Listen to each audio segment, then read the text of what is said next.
नाच रहे हैं अब भी पत्ते, मन से सुवन महकते हैं।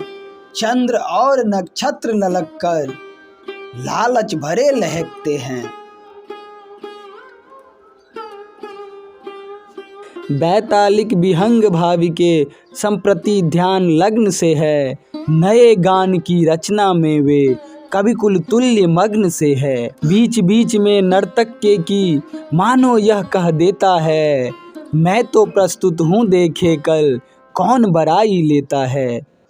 आँखों के आगे हरियाली रहती है हर घड़ी यहाँ, जहाँ तहाँ झाड़ी में झिरती है झरनों की झड़ी यहाँ। वन की एक एक हिमकणिका जैसी सरस और शुचि है, क्या सौ सौ नागरिक जनों की वैसी विमल रम्य रुचि है। मुनियों का सत्संग यहाँ है, जिन्हें हुआ है तत्व ज्ञान, सुनने को मिलते हैं उनसे नित्य नए अनुपम आख्यान।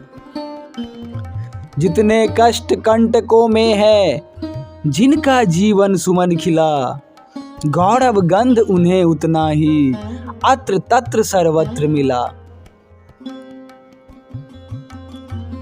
शुभ सिद्धांत वाक्य पढ़ते हैं सूक साड़ी भी आश्रम के, मुनि कन्याएं यश गाती है क्या ही पुण्य पराक्रम के। आह आर्य के विपिन राज्य में सुखपूर्वक सब जीते हैं, सिंह और मृग एक घाट पर आकर पानी पीते हैं। सिंह और मृग एक घाट पर आकर पानी पीते हैं।